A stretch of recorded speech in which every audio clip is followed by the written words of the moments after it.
Yeah, well, you're used to all the settings, innit?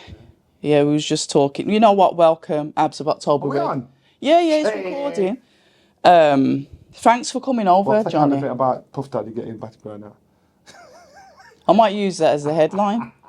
You know, when people are just desperate for clicks.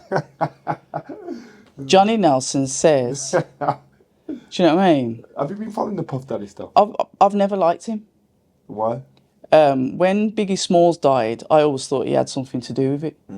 I just never took to him. Don't get me wrong, his music, I like his production.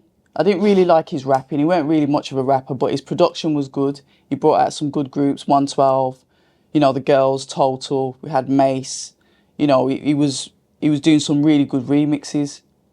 But I just knew there was So he's a something. good producer, but not as an artist, Yeah. not as a rapper. So it's Yeah. a different, and I think he knows that, but he just probably Yeah, well, he started dance in the rapping. background of your stars. Yeah, but he started rapping as soon as Biggie Smalls, like, he weren't even cold in that coffin, and my man just started coming out with the track "I Miss You," you know, over the what's his name's track and all that, and I just thought, you know what, you're off key, you are. Yeah. But I was a massive R. Kelly fan. How do you think? How do you think? How do you think they'll do in prison? Might like it. You know what? Unfortunately, he probably thinks he'll be able to pay his way through a cushy life in prison. You know what what? those mafia bosses do? The Listen. money he's got, Dread. He tried to buy himself out of jail. 50 mil. It was 60 50. mil. Yeah. You know what I mean? So can you imagine being somewhere? If your bail, well, that's what I'm saying. I've never heard of a bail bond being set so high, and he was, and exactly that is absolutely insane. But like I said, I've never really took to him. Like, even with all this Aaliyah business, because I was a massive Aaliyah fan. You know, look what R. Kelly did to her, and I was a massive R. Kelly fan. Yet again, another fantastic artist. Wrote his own songs, his music. But now when I'm listening to for a lot of artists, and that's what I'm saying. But when you even listen to the words on R. Kelly, and I'm thinking, seems like you're ready. Do you know what I mean? It's like, what do you mean? Like you're ready. Do you know what I mean? It's like, why would it seem? Girl, are you ready? Yeah. For me. So it's like all of that. If they were telling you in the songs, do you know what I mean? But it is what it is. It's like, can you separate the music from the person? It's a shame. It's a shame. And the thing is, again, you see a successful black man, but then unfortunately, on whose back did that success come from? You know, in regards to some of the artists that he's dealing with and the artists that complained about him, you know, whose did it come from? So it's a case of, you look by the sword, you die by the sword. It's one of them. But what he did to Cassie, you know me, I really despise domestic violence, having like seen it myself. That was never the first time. Yeah, it was the first time he got caught. Yeah, we know Kim Porter. She mysteriously ended up like brown bread as well. She was writing a tell-all. You're looking at circle around him and how many people got popped off. You know what? Albie Shaw tried to speak out on it, and then he ends up in some. You're probably going to get an anonymous call by somebody telling you to shut your mouth. But yeah, it's one of them, isn't it? Yeah, and he's a good old beating boy. But anyway. But he's but that's what. So wait. You said so what's happened today? Have I missed something last night? I've been following this. I've not checked it this morning. So he's still inside. Yeah, he's still inside. I'm just catching up on it because, like I said, I've been following this stuff since. I think it peaked last year with Cassie. And then it's like, you know what? Let me just catch up. 1,000 bottles of baby oil and lube. Is that like, you know, when it, like, to me, that kind of like takes the focus off the real issue, and the fact is that people are being drugged and abused without consent. Fair enough. And he's recorded it. They all recorded it. Didn't Epstein record shit? Yeah. And then he ended up dead. Committing suicide. Do you understand what I'm saying? Yeah. It's madness. All of that.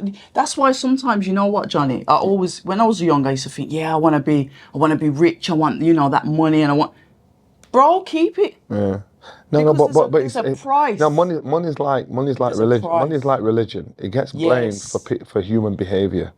But that's what I'm saying. How do you know what darkness lives within you until you're exposed to that kind of money? We can all sit there and say, listen, I'm not saying I'm a wrong un, but I'm saying money does change. No, I said that to Brendan once about Nas. I said, because Naz, listen to me. Best times in boxing. Oh You yeah, know, boxing. That's what we're best for, times in innit? boxing was when, you know, Naz was on the scene. We're all coming through the gym. Yeah. It wasn't Naz, it was all of us coming through the gym, and we had a laugh, man. I've never laughed so much in my life. Joke. And he's a funny guy. He's a funny guy. He's a proper loving, funny guy. And but then it started to change, and we could see, all the boys could see the change. And I said to Brendan once, has money changed him, Bren? Has money changed him? And Brendan said, no, Johnny. Money just magnifies who you are. It don't change you. But so, because you got to look at, look at some sports stars, and when it's like whatever you're trying to do, you're trying to get to the top of the hill. When you get there, then you think, now what? You've got to Now find yourself what? a new drive. Yep. So I suppose when you get into a certain amount of money and you get all the things you want, then you think, well, I'm still not happy. There you go. I've got to find a new drive. But I just think, again, money and religion, I think it's not the money or the religion. It's the humans, that how they deal with it. It's people. Religion gets blamed for so many things that happen in this world. It's not about religion. It's the people's translation, how they deal with it. Money gets blamed for so many things in this world. I know for a fact, if I had that kind of mad money, I'd be helping everybody. Oh yeah, you can You know, help. and I'll be helping everybody, not by just giving them money, but putting them in a position where they could make Help their own themselves. money, where they can help themselves. You know, and that's it. And then, but just because you got it, don't mean you have to be a shit.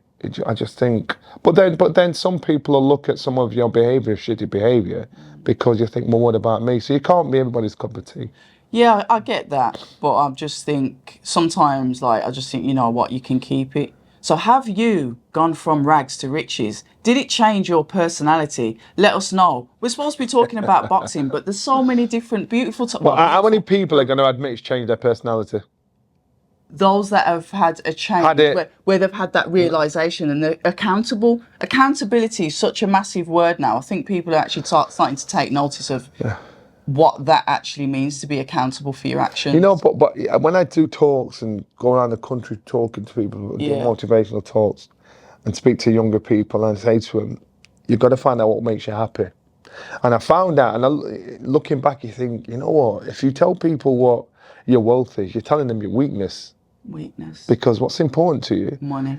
You know, what's important to you? Do you think, if I can get that, I got you? And I say, but I know what my wealth is. It ain't money. And the thing is, you got to think money. When you get money, you sleep in one bed, you drive one car, you'll fly in one plane. You can only do one of them at a time. Is that going to make you happy? Yes, I'm in this wicked hotel. Is that it now? I'm in this unbelievable private jet. Is that it now? And then, so people think having these things make you happy. They don't make you happy. And so when you understand what truly makes you happy, what gives you that comfort and warmth in your heart and soul, that's your wealth. Money gives you the trappings to have luxury. It doesn't give you happiness. And so people that are chasing money for happiness, you will forever be chasing it, because you'll never stop. Maybe that's what it is. Well, maybe that's what it is. I remember when I was younger, I always used to say I'd rather be crying in a mansion, you know, or tearful in a Ferrari. I remember I used to say that when I was young. That was like my motto. That's what that OnlyFans girl said, isn't it? Jesus, don't. What do you mean? Ooh. I think Piers Morgan was interviewing her, and he said, what are you going to tell your kids when they get older? She said they can cry in the Ferrari on their way to school. Something like that. So and that's what I'm saying. That was my philosophy when I was like a lot younger. But as I've got older, I realised that those things just aren't important to me. I actually don't care. As long as you can pay your bills. I despise as well men that are flashy with their money, like they think that will impress you as a woman. I tell you what's frightening. I tell you what's frightening. I tell you what's frightening. If you go into those stripper clubs. Those clubs where they're throwing money at the women. Yeah. So if you go into them and you see, man, they'll like go in a trance, and like they're throwing money on the stage for the women, as if to say, and you look at you think, what is this about? You know, what have you actually? Are you actually checking yourself out here? It's like, I own you now. I'm thinking, it's a real weird thing to see. Yeah, but that's how some people get turned on, though, isn't it? By watching somebody, you know, dance provocatively or whatever. You don't know. There could be, listen, look, each to their own. Everyone does what they're doing. I don't judge, but I just, But from my point of if view, I'm they're at like, home and they're like, you know, I don't know, we all get up in age. We may not be, you know, as pleasing on the eye to some men as we age, or whatever it is, whatever. Look, I'm not saying that that's right. I'm just saying that's what it is. So if they want to go to a club where they see somebody that's, you know, slightly younger, I'm talking about legal age here, I'm not talking about anything messy, and that's what turns them on, that's what does it for them, and that's where they get their kicks or whatever, that's down to them. As long as, you know, no harm is coming to those ladies or whatever, then that's down to them. It's, at the end of the day, if there wasn't a demand for it, those girls wouldn't be there doing it. There's a demand. Now you have to ask yourself, why is there a demand for it? Why are men obsessed with, like I said, seeing girls swing around poles, shaking their ass or whatever they do to get some change? You got to ask you. This is the why. well, to me, I think it looks like it's a power thing. It looks like a power. I think it's a power thing. That they want to put themselves in that false reality for those 5 minutes or 10 minutes, and it's that power thing to say, I'm powerful. I've got something over you. Need something I need, and that's what, when I see it, I think, is that what it's about? You know, why do you want a girl that don't want you apart from for your money? You know, I don't. To me, in my head. But is the power on the girl then? Power's on the woman. The power's on the woman, and the men are so stupid. I'm like, what are you doing? You know, she don't want you. Yeah, but it's mad that you say that though, because I get like crazy DMs saying they'll pay for pictures of my feet. You're in a powerful position to say yes and no. Well, obviously I've said no, but I'm just saying, men. Why would you get pictures of your foot bottom? What's wrong they with look crusty, them feet. Take off your foot and then we do a side by side. I'm a guy. I'm a guy. Oh, right, so geezers are allowed to have crusty feet. Yes, we are. No, you're not. Yeah, we are. I don't want. I've never seen the corners. I've never seen a male foot model like sanded off. You can hear the static scraping on the sheets. You know what I mean? I don't want to hear that. You need to cream on the foot. People say I'm toxic, and honestly, I don't care.